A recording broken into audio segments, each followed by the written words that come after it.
Assalamualaikum warahmatullahi wabarakatuh. Kami dari kelompok 2 akan mempresentasikan bab yang berjudul pelaporan. Sebelumnya, perkenalkan nama saya Yola Pratiwi, NPM 080. Baik, yang pertama itu ada kertas kerja audit, di mana merupakan catatan-catatan yang dibuat dan data-data yang dikumpulkan auditor secara sistematis pada saat melaksanakan tugas audit. Kemudian terdapat manfaat kertas kerja audit. Yang pertama, sebagai dasar penyusunan laporan hasil audit. Yang kedua, sebagai alat bagi atasan untuk mereview dan mengawasi pekerjaan para pelaksanaan audit. Lalu yang ketiga, sebagai alat pembuktian dari laporan hasil audit. Kemudian menyajikan data untuk keperluan referensi, dan yang terakhir sebagai salah satu pedoman untuk tugas audit berikutnya. Kemudian terdapat syarat-syarat yang harus dipenuhi oleh auditor untuk menyusun kertas kerja audit. Yang pertama, datanya harus lengkap. Yang kedua, bebas dari kesalahan. Kemudian didasarkan atas fakta dan argumentasi yang rasional. Kemudian sistematis, bersih, mudah dipahami dan diatur dengan rapi. Kemudian memuat hal-hal penting yang relevan dengan audit, mempunyai tujuan yang jelas. Kemudian sedapat mungkin hindari pekerjaan menyalin ulang, serta dalam setiap kertas kerja harus mencantumkan kesimpulan hasil audit dan komentar atas catatan reviewer. Kemudian terdapat bentuk dan isi kertas kerja audit. Yang pertama, bentuk kertas kerja audit pada audit manajemen. Yang pertama, pada sampul kertas kerja audit ditulis kertas kerja audit, kemudian di bawahnya tertulis nama objek audit berisi nama perusahaan atau unit yang diaudit. Yang kedua, program atau aktivitas yang diaudit berisi program atau aktivitas yang diaudit. Kemudian periode audit berisi periode program atau aktivitas yang diaudit. Yang kedua, diisi dengan daftar isi dari kertas kerja audit tersebut. Yang ketiga, diisi daftar simbol audit, tembusan surat tugas, kemudian program kerja audit, dan kelompok-kelompok kertas kerja audit. Yang kedua, isi dan pengelompokan kertas kerja disusun sebagai berikut. Yang pertama itu ada kelompok 1, audit pendahuluan, yang meliputi sub kelompok 1 tentang program kerja audit pendahuluan, sub kelompok 2 hasil audit pendahuluan meliputi informasi umum tentang program atau aktivitas yang diaudit. 2. Penelaahan berbagai peraturan dan kebijakan yang berkaitan dengan program atau aktivitas yang diaudit. Kemudian kelompok 2, review dan pengujian pengendalian manajemen, yang meliputi sub kelompok 1, program kerja audit atas review dan pengujian pengendalian manajemen termasuk internal control questionnaire atau IHQ yang digunakan. Kedua, sub kelompok 2, hasil audit atas review dan pengujian pengendalian manajemen. Lalu, kelompok 3, audit lanjutan, meliputi sub kelompok 1, program kerja audit lanjutan, sub kelompok 2, hasil audit lanjutan. Kemudian yang keempat, kelompok 4, laporan hasil audit, meliputi konsep laporan hasil audit dan tembusan laporan hasil audit. Kemudian pengorganisasian kertas kerja audit, di mana setiap kertas kerja audit akan menyajikan temuan kelompok kriteria, penyebab, dan akibat, baik dalam temuannya bersifat terperinci maupun kesimpulan untuk masing-masing elemen tujuan audit tersebut. Kemudian selanjutnya pada gambar 2.1 yang menggambarkan susunan kertas kerja audit untuk mencapai kesimpulan audit ini dengan 3 temuan, yaitu yang pertama, temuan kriteria berisi nama dan tolak ukur yang digunakan sebagai pembanding atau pengukur kondisi. Yang kedua, temuan penyebab berisi tentang terjadinya penyimpangan dari kondisi kemudian akan dibandingkan dengan kriteria. Lalu yang ketiga, temuan akibat berisi akibat dari kelemahan yang terjadi, di mana ketiga temuan tersebut akan dijadikan satu dalam kesimpulan audit. Selanjutnya, program kerja audit merupakan rencana dan langkah kerja yang harus dilakukan selama audit yang didasarkan atas tujuan dan sasaran yang ditetapkan serta informasi yang ada tentang program atau aktivitas yang diaudit. Terdapat manfaat dari penyusunan program kerja audit. Yang pertama, merupakan suatu rencana yang sistematis terhadap setiap tahap kegiatan yang bisa dikomunikasikan kepada semua tim audit. Yang kedua, merupakan landasan yang sistematis dalam memberikan tugas kepada para auditor dan supervisornya. Yang ketiga, sebagai dasar untuk membandingkan pelaksanaan kegiatan dengan rencana yang telah disetujui dan dengan standar serta persyaratan yang telah ditetapkan. dapat membantu para auditor yang belum berpengalaman dan membiasakan mereka dengan ruang lingkup tujuan serta langkah-langkah kegiatan audit, dapat membantu auditor untuk mengenali sifat pekerjaan yang telah dikerjakan sebelumnya. Yang terakhir, dapat mengurangi kegiatan pengawasan langsung oleh supervisor. Selanjutnya, program kerja audit mengandung 4 hal pokok. Yang pertama, informasi pendahuluan. Yang kedua, pernyataan tujuan audit.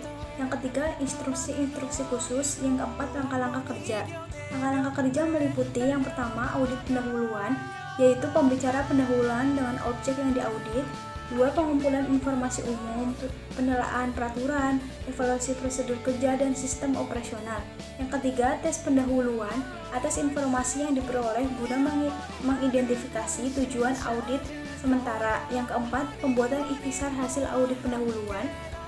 Lalu yang kedua, review dan pengujian pengendalian manajemen, meliputi pengujian pengendalian manajemen. Yang kedua, pembuatan ikhtisar hasil temuan pengujian pengendalian manajemen. Lalu yang ketiga, audit lanjutan, meliputi pengembangan temuan hasil pengujian pengendalian manajemen, penyajian hasil audit lanjutan atau daftar temuan. Lalu pembahasan temuan dengan penanggung jawab audit, pembahasan hasil audit lanjutan dengan objek audit. Lalu yang terakhir, penyusunan rekomendasi. Selanjutnya, ada beberapa ketentuan yang harus diperhatikan dalam menyusun program kerja audit. Yang pertama itu, tujuan audit harus dinyatakan secara jelas dan harus dapat dicapai atas dasar pekerjaan yang direncanakan dalam program kerja audit. Yang kedua, program kerja audit harus disusun sesuai dengan penugasan yang bersangkutan. Yang ketiga, setiap langkah kerja harus berbentuk instruksi-instruksi mengenai pekerjaan yang harus dilakukan. Yang keempat, setiap langkah kerja harus merinci pekerjaan yang harus dilakukan disertai alasan-alasannya. Program kerja audit harus menggambarkan urutan prioritas langkah-langkah kerja yang harus dilaksanakan. Dan yang terakhir, program kerja audit disiapkan oleh ketua tim audit dan harus dibahas bersama-sama dengan pengawas dan seluruh anggota tim. Assalamualaikum warahmatullahi wabarakatuh. Perkenalkan, nama saya Sukmawayuni, MPM 109. Di sini saya akan melanjutkan presentasi dari teman saya. Nah, berikut ini adalah contoh-contoh bentuk program kerja audit untuk setiap tahapan audit. Nah, yang pertama yaitu ada tabel 2.1, yaitu bentuk form program kerja audit pendahuluan. Untuk pengisiannya yaitu yang pertama, nama perusahaan diisi dengan nama perusahaan yang program atau aktivitasnya diaudit. Nah, yang kedua yaitu tentang program aktivitas yang diauditnya diisi dengan program atau aktivitas yang sedang diaudit. Yang ketiga yaitu pengisian periode audit, yaitu berupa periode jangka waktu yang tercakup dalam audit. Lalu yang keempat ada pengisian nomor KKA atau kertas kerja audit. Nah, yang kelima yaitu pengisian diaudit oleh siapanya dan tanggal berapa. Lalu yang keenam pengisian di review dan tanggal berapanya. Dan yang ketujuh yaitu pengisian tujuan, di mana diisi dengan tujuan dari dilakukannya audit pendahuluan.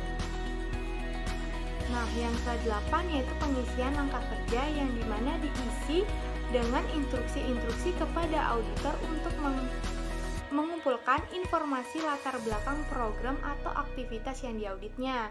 Yang ke-9 yaitu dilaksanakan oleh siapanya. Di sini diisi dengan nama auditor yang ditugaskan untuk melaksanakan audit tersebut. Lalu yang ke-10 waktu yang diperlukan. Nah, diisi dengan perkiraan waktu yang diperlukan dalam melaksanakan tahapan audit pendahuluan tersebut. Berikutnya yaitu terkait tabel 2.2. Berikut ini adalah program kerja review dan pengujian atas sistem pengendalian manajemen. Bisa dilihat bentukan formnya seperti ini. Nah, untuk pengisiannya sendiri itu yang pertama untuk pengisian tujuan review dan pengujian pengendalian manajemen.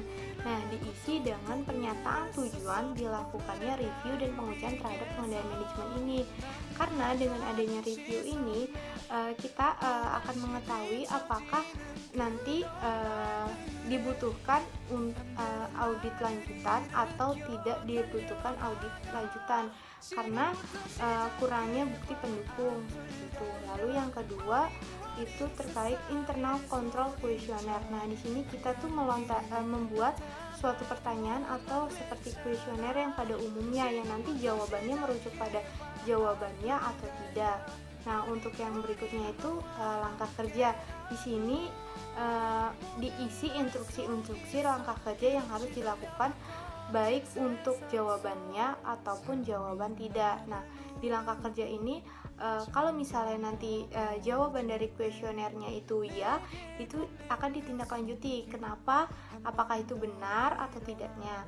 Lalu kalau misalnya jawabannya tidak, nanti akan ditindaklanjuti kenapa bisa menjawab dengan jawaban tidak. Apakah ada yang kesalahan atau tidak, sehingga jawaban dari kuesioner tersebut tidak. Yang berikutnya yaitu tabel 2.3 terkait program kerja audit lanjutan. Nah, seperti ini bentuk formnya. Untuk pengisiannya sendiri yaitu yang pertama tujuan audit lanjutan. Nah, di sini diisi dengan pernyataan tujuan mengapa audit lanjutan dilakukan. Nah, audit lanjutan sendiri ini untuk mendapatkan bukti yang cukup mendukung tujuan audit definitif yang telah diperoleh pada tahap review dan pengujian terhadap sistem pengendalian manajemen. Yang tadi sebelumnya kita bahas kan ada tahap review. Nah, di tahap review itu jika bisa melakukan audit lanjutan, maka di sini akan ditindaklanjuti lagi. Nah, untuk pengisian yang kedua yaitu judul temuan. Nah, di sini diisi dengan judul temuan yang akan dikembangkan. Misalnya nih, peserta pelatihan karyawan tidak ditentukan berdasarkan seleksi yang memadai. Lalu yang kedua, metode yang digunakan untuk pelatihan karyawan tidak mengombinasikan antara metode pelatihan di kelas dan metode pelatihan lapangan. Lalu bisa juga berupa sebagai dari tujuan pelaksanaan pelatihan karyawan tidak tercapai. Nah, yang ketiga merupakan langkah kerja. Di sini diisi dengan instruksi-instruksi langkah kerja yang diperlukan untuk mengembangkan temuan sesuai dengan yang telah dirumuskan pada judul temuan yang sebelumnya. Misalnya, kayak mendapatkan ketentuan tentang kualifikasi karyawan yang berhak untuk mengikuti pelatihan. Lalu bisa juga merupakan mendapatkan ketentuan tentang metode pelatihan yang tepat untuk pelatihan karyawan pada bidang ini. Selain itu juga bisa mendapatkan tujuan-tujuan yang ingin dicapai dari pelatihan karyawan ini. Perkenalkan, nama saya Yuli Maulida, NPM 158. Di sini saya akan melanjutkan presentasi dari presenter sebelumnya. Untuk selanjutnya yaitu pada tabel 2.4, teman-teman bisa lihat pada buku halaman 54. Di situ ada contoh daftar temuan dan rekomendasi. Untuk petunjuk pengisiannya yaitu yang pertama, kondisi diisi dengan keadaan yang dijumpai auditor yang masih memerlukan perbaikan. Yang kedua, kriteria diisi dengan norma atau standar atau tolak ukur yang digunakan sebagai pembanding atau pengukur suatu kondisi. Yang ketiga, penyebab, yaitu diisi dengan penyebab terjadinya penyimpangan dari kondisi setelah dibandingkan dengan kriteria. Yang keempat, akibat, diisi dengan akibat dari kelemahan yang terjadi. Yang kelima, komentar manajemen perusahaan, diisi dengan komentar pejabat yang berwenang terhadap program pelatihan. Yang keenam, tanggapan auditor, yaitu diisi dengan tanggapan auditor terhadap komentar pejabat yang berwenang yang berkaitan dengan kondisi yang terjadi. Yang ketujuh, rekomendasi, yaitu diisi dengan saran perbaikan yang diberikan auditor kepada pejabat yang berwenang untuk memperbaiki kelemahan program pelatihan karyawan yang dilaksanakan di masa yang akan datang. Untuk slide selanjutnya yaitu cara penyajian laporan audit manajemen dibagi menjadi dua. Yang pertama, penyajian laporan mengikuti arus informasi. Seorang auditor memperoleh informasi melalui tahap-tahap sebagai berikut. Yang pertama, pengumpulan informasi latar belakang pada tahap audit pendahuluan. Yang kedua, menetapkan tujuan audit yang sesungguhnya berdasarkan hasil review dan pengujian terhadap sistem pengendalian manajemen. Yang ketiga, pengumpulan bukti-bukti dan pengembangan temuan yang berkaitan dengan tujuan audit pada tahap audit lanjutan. Yang selanjutnya, menarik kesimpulan berdasarkan bukti-bukti audit yang berhasil dikumpulkan. Dan yang selanjutnya merumuskan rekomendasi, dan yang terakhir menyatakan ruang lingkup audit yang telah dilakukan. Untuk yang kedua yaitu penyajian laporan yang menitik beratkan pada kepentingan pengguna, di mana pada umumnya para pengguna laporan lebih berkepentingan terhadap temuan auditnya daripada auditor melakukan audit. Dengan demikian, dibutuhkan penyajian laporan yang dapat menjawab pertanyaan pengguna laporan dengan cepat, biasanya berupa kesimpulan atas audit yang telah dilakukan oleh auditor. Untuk slide selanjutnya yaitu informasi latar belakang, di mana auditor harus mampu memberikan gambaran umum tentang tujuan dan karakteristik perusahaan, serta program atau aktivitas yang diaudit, sifat ukuran program, serta organisasi manajemennya. Untuk slide selanjutnya yaitu kesimpulan dan temuan audit yang dibagi menjadi beberapa bagian. Yang pertama, judul bab harus mengidentifikasi pokok persoalan dan sedapat mungkin arahan dari temuan. Yang kedua, pokok-pokok setiap temuan harus diikhtiarkan secara singkat dan mengungkapkan kepada pengguna akan adanya uraian yang mendukung dan menjelaskan pokok-pokok temuan tersebut. Yang ketiga, auditor harus menggambarkan kepada pengguna laporan tentang hal-hal yang ditemukan, baik secara negatif maupun secara positif, apa penyebab dan akibat dari temuan tersebut. Dalam penyajian temuan, auditor juga harus mempertimbangkan dan mengevaluasi komentar para pihak yang berkaitan dengan program atau aktivitas yang diaudit. Yang terakhir, semua penyajian temuan harus diakhiri dengan suatu pernyataan yang menjelaskan sikap akhir auditor atau dasar pertimbangan yang matang terhadap informasi yang diperoleh. Untuk slide selanjutnya yaitu rumusan rekomendasi, di mana rekomendasi harus disertakan dalam laporan hasil audit. Setiap rekomendasi yang diajukan oleh auditor harus dilengkapi dengan analisis yang menyangkut adanya peningkatan ekonomisasi, efisiensi, dan efektivitas yang akan dicapai pada pelaksanaan program atau aktivitas serupa di masa depan, atau juga termasuk berbagai kemungkinan kerugian yang akan terjadi pada perusahaan jika rekomendasi tersebut tidak dilaksanakan. Selanjutnya yaitu ruang lingkup audit, di mana berbagai aspek dari program atau aktivitas yang diaudit dan periode waktu dari program atau aktivitas yang diaudit oleh auditor. Untuk slide selanjutnya yaitu contoh laporan audit manajemen. Teman-teman bisa lihat pada buku halaman 59. Baik teman-teman, untuk slide selanjutnya ini merupakan contoh dari penjelasan informasi latar belakang yang telah saya sampaikan pada slide sebelumnya. Assalamualaikum warahmatullahi wabarakatuh. Perkenalkan, nama saya Aiwantini, NPM 181331000055. Di sini saya akan melanjutkan presentasi dari teman saya yang bab 2 kesimpulan audit. Nah, di sini saya akan membahas tentang bab 2 yaitu kesimpulan audit. Untuk yang pertama kita akan membahas tentang kondisinya. Nah, kondisi untuk yang pertama, prosedur penjualan yang menimbulkan piutang mengandung beberapa kelemahan. Nah, kelemahannya itu ada 3. Untuk yang pertama itu tidak terdapat prosedur yang dapat memastikan pasien yang berobat dengan tanggungan perusahaan telah disetujui oleh pihak berwenang perusahaan penanggung. Kemudian yang kedua itu tidak ada prosedur yang menjamin bahwa pasien yang berobat akan melunasi biaya pengobatan apabila pasien tersebut pulang dari rumah sakit. Terus yang terakhir itu tidak ada prosedur yang memadai untuk memastikan pasien atas tanggungan perusahaan akan membayar kelebihan biaya perawatan jika pasien tersebut menggunakan fasilitas yang melebihi batas biaya perawatan yang ditanggung perusahaan. Nah, ini juga berlaku bagi pasien yang berobat atas tanggungan perusahaan asuransi. Nah, terus untuk kondisi yang kedua itu yaitu tentang pencatatan piutang. Nah, pencatatan piutang dalam kartu piutang perusahaan ini belum dilakukan secara tertib dan disiplin oleh petugas pencatatan piutang. Jadi pencatatan piutangnya itu belum dicatat dengan bagus.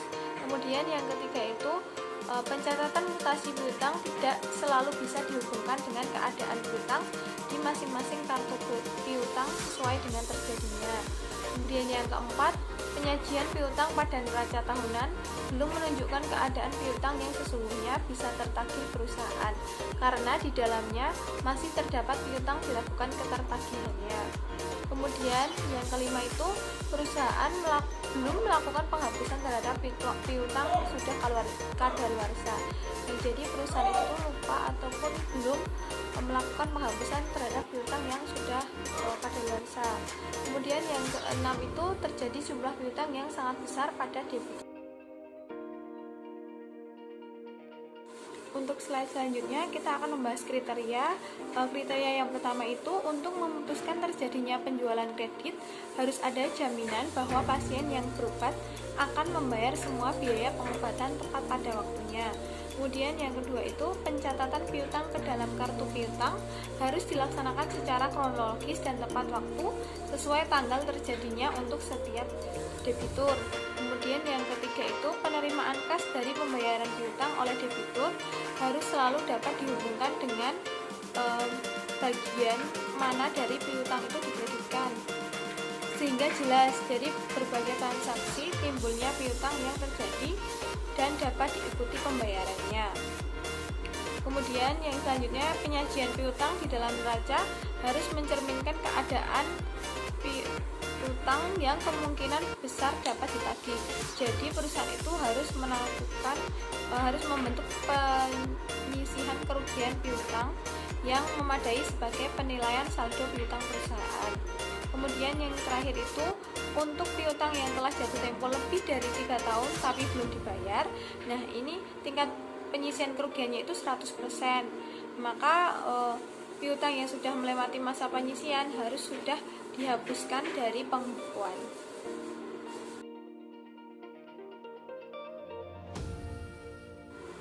Nah, kemudian slide selanjutnya yaitu tentang penyebab, akibat, dan pejabat yang bertanggung jawab. Untuk penyebabnya itu karena belum ada buku ataupun pedoman secara tertulis yang dimiliki perusahaan dalam sistem akuntansi yang digunakan sekarang.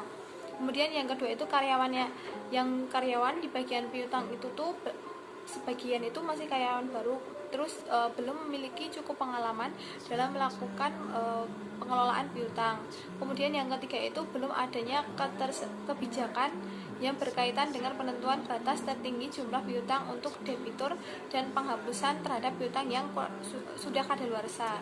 Kemudian akibat. Nah, akibatnya yang pertama itu informasi piutang yang tercatat di kartu piutang, buku besar piutang, dan jumlah piutang dalam neraca itu tidak selalu sama. Terus itu tuh juga diragukan untuk keakuratannya.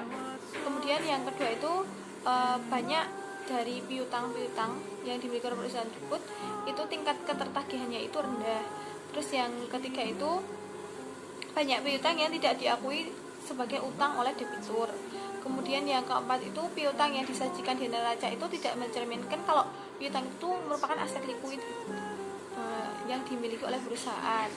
Nah, terus yang terakhir itu perusahaan itu mengalami kerugian sebesar 7.270.608.444 karena piutang tidak dapat ditagih. Kemudian di sini pejabat yang bertanggung jawab. Nah, untuk pejabat yang bertanggung jawab di sini adalah Direktur Administrasi dan Keuangan pada rumah sakit tersebut.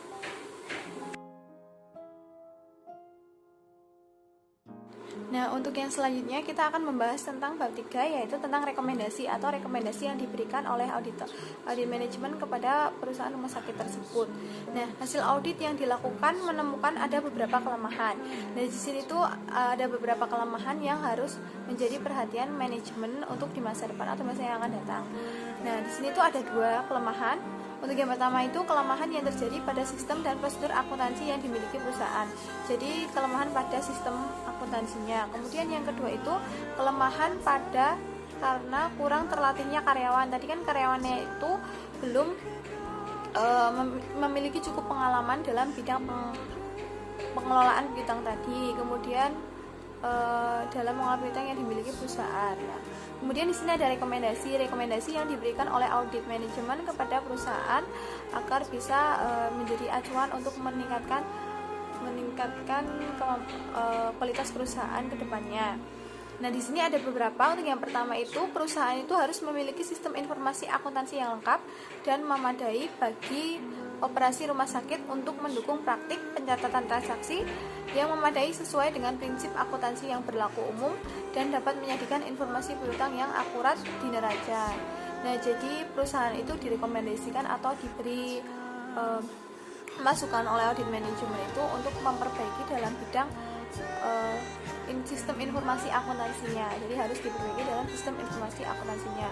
Kemudian untuk yang kedua, yaitu karyawan yang bertugas dalam pengelolaan piutang harus memenuhi kualifikasi sebagai pengelola piutang, baik dalam pendidikan, pengalaman, dan harus mendapatkan pelatihan yang memadai untuk meningkatkan kemampuan dalam melaksanakan tugasnya. Nah, jadi kan kalau sesuai data tadi kan kalau karyawannya itu kebanyakan karyawan baru, terus kemudian dia itu belum memiliki pengalaman dalam bidang pengelolaan piutang. Nah, jadi perusahaan itu direkomendasikan untuk mencari staf ataupun karyawan yang memiliki pengalaman dalam bidang pengelolaan piutang, dan juga karyawan itu bisa diberikan pelatihan agar dia itu lebih terasah skillnya dalam pengelolaan bidang piutang tersebut. Kemudian yang selanjutnya atau yang terakhir ini yaitu tentang perusahaan itu harus membuat kebijakan peraturan yang cukup untuk menjadi dasar dalam pengelolaan piutang, baik dalam menentukan batas maksimum piutang maupun penghapusan piutang. Jadi perusahaan itu diharapkan membuat kebijakan peraturan. Jadi kan kalau ada kebijakan peraturan nanti juga akan lebih tertata dalam sistem ataupun organisasi perusahaan tersebut kan. Nah, untuk di sini saya akan membacakan untuk slide selanjutnya daftar ringkasan temuan audit. Nah, di sini ada beberapa, tapi saya hanya memasukkan sebagian. Di sini saya memasukkan 3. Untuk yang pertama itu surat penagihan disertai dengan kwitansi hasil bermaterai. Kriterianya, penerimaan kwitansi asli dengan materai ini cukup merupakan tanda terima uang, dan kwitansi ini baru diterbitkan jika uang sudah diterima. Kemudian penyebabnya, debitur mau membayar jika tagihan yang dikirim perusahaan dilengkapi dengan kwitansi asli bermaterai. Jadi di debitur ini tuh kalau dia itu akan membayar, tapi harus ada kwitansi yang bermaterai tadi yang asli. Kemudian akibat, debitur menyatakan telah membayar karena sudah memegang kwitansi asli bermaterai cukup walaupun mungkin pembayarannya belum dilakukan. Karena kan tadi debiturnya itu meminta kalau misalnya dia itu mau bayar harus menggunakan kwitansi yang asli kan, nah, terus diberikan kwitansi. Nah, akibatnya itu juga bisa terjadi kalau misalnya debitur itu belum membayar tapi dia itu bilang membayar karena dia itu sudah memiliki kwitansinya gitu. Terus yang kedua itu beberapa debitur menolak mengakui jumlah utang seperti yang dikonfirmasikan. Selain itu banyak tagihan yang ditolak karena ada perbedaan jumlah piutang menurut perusahaan yang diakui sebagai utang oleh debitur. Nah, di sini kriterianya setiap bulan itu kan perusahaan harus mengirim surat pernyataan utang kepada debitur untuk memastikan piutang yang tercatat pada kartu piutang debitur yang bersangkutan adalah benar. Jadi perusahaan itu kan mungkin tiap bulan itu melakukan pengiriman surat untuk memastikan misalnya utangnya itu sudah berkurang segini ataupun gimana ataupun belum dibayar. Nah, itu harus memastikan. Nah, untuk penyebabnya itu perusahaan tidak mengirimkan konfirmasi dan surat pernyataan utang kepada debitur untuk mencocokkan jumlah piutang yang sebenarnya. Nah, kemudian akibatnya apa? Nah, di sini akibatnya itu sebagian piutang tidak diakui oleh debitur karena terjadi perbedaan pengakuan jumlah antara perusahaan dengan debitur untuk piutang ini dilakukan ketertagihannya. Jadi itu antara perusahaan sama debitur itu ada kesalahpahaman, kemungkinan perbedaan jumlah piutangnya. Nah, terus yang ketiga itu pembuatan jurnal kas masuk terutama untuk pembayaran melalui bank hanya mencatat jumlah transfer yang diterima perusahaan, tidak memuat perincian tentang pembayaran yang diterima untuk transaksi yang mana. Kemudian ini kriterianya, pencatatan kas masuk yang diterima dari debitur dalam jurnal penerimaan kas harus memuat penjelasan tentang identitas debitur yang membayar untuk transaksi yang mana pembayaran tersebut dilakukan. Nah, kemudian di sini ada penyebabnya. Debitur tidak mengirimkan bukti transfer kepada perusahaan dan tidak memberikan penjelasan tentang rincian utang yang dibayar. Nah, jadi itu penyebabnya itu karena si debitur ini tidak memberikan atau mengirim bukti transfer kepada perusahaan. Ya, jadi debitur itu tidak mengirimkan bukti transfernya itu ke perusahaan, jadi agak ada kesalahpahaman ataupun ada kesalahan di situ. Kemudian akibatnya sering terjadi kesalahan dalam pengkreditan piutang. Tadi kan karena mungkin tidak dikirimin itu bukti transfer, terus ada salah dalam pengkreditan piutangnya dalam kartu piutang terhadap debitur yang telah membayar dan perbedaan jumlah antara saldo kartu piutang dibandingkan dengan jumlah yang terdapat di buku besar. Nah, ini akibatnya juga misalnya kalau ada tadi permasalahan seperti yang dijelaskan nomor 3 tadi. Nah, itu ada perbedaan jumlah antara saldo yang ada di kartu piutang sama yang di buku besar. Nah, kemudian untuk bab terakhir yaitu bab 4 ruang lingkup audit. Nah, sesuai dengan penugasan yang kami terima, audit yang kami lakukan hanya meliputi masalah pengelolaan piutang PT Rumah Sakit Puri Santika untuk periode tahun 2007-2008. Nah, di sini kami atau yang mengaudit audit manajemen ini tuh yaitu melakukan audit manajemen hanya pada bagian pengelolaan piutang. Yang dibahas adalah pengelolaan piutang dari PT Rumah Sakit Puri Santika pada periode 2007-2008. Nah, audit kami mencakup penilaian atas kecukupan sistem pengendalian manajemen pengelolaan piutang, personalia yang bertugas mengelola piutang, dan aktivitas pengelolaan piutang itu sendiri. Nah, tadi misalnya pengelolaan piutang yang kurang baik oleh si karyawan karena belum berpengalaman gitu. Kemudian ada juga aktivitas pengelolaan piutang, aktivitasnya misalnya tadi kurang bagus. Nah, itu untuk bab akhir. Nah, kemudian terima kasih kepada teman-teman yang sudah mau memperhatikan presentasi dari kelompok kami untuk kelompok 2. Ada kurang lebihnya mohon maaf. Kami akhiri. Wassalamualaikum warahmatullahi wabarakatuh.